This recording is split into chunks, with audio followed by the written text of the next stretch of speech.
Ayan, dahil napag-usapan natin ng employees, ano naman yung masasabi mo sa mga employees na trabahong minimum wage lang? Ayan, marami akong content dyan. Hindi ko naman sa inaano na pangit yung trabahong minimum wage. Kaso nga lang, parang the same lang naman. Ito lang naman yan, is very simple. Lahat ng tao sa mundo gusto magyumaman. Gamitin natin yung term na pagyaman. Lahat sila gusto magkaroon ng magandang buhay.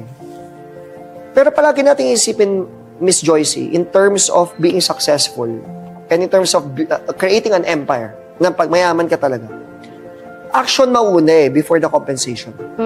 So, hindi pwedeng compensation, action.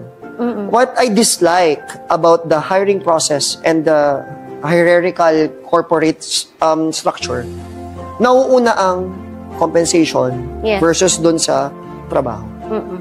So, kaya nagkaroon ng mindset ng tao, kapag binigyan ka ng minimum wage, 8 hours lang naman ito lang naman bayad sa akin ito lang ipapakita ko. It's not because, it's okay. Walang problema dun disclaimer lang, wala akong concern dun. Kaso nga lang, mawawala na yung dream mo to achieve much greater heights. Yes. Bakit? Ito yung compensation mo, 15,000. Ang trabaho mo pang 15,000. Pero nakakalimutan mo may pangarap kang milyon. Yes. So kung maging habit mo na, okay sige, magtatrabaho lang ako na pang 30,000, kapag 30,000 na yung sweldo ko. Ngayon, paano makikita ng boss mo? Sabi mo nga, trabahong minimum wage lang. Tapos you're after for promotion.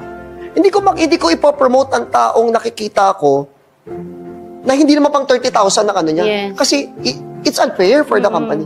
Pero nakita ko, teka, minimum wage lang binibigay ko dito. Pero ang trabaho niya pang 50K. Correct. So hindi niya deserve. Aalis sa akin to kung hindi ko nabigay.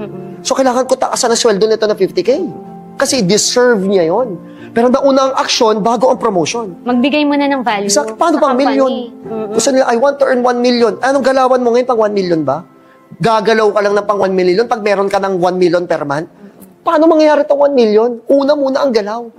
So wherever you go, whatever you do, kailangan full out ka.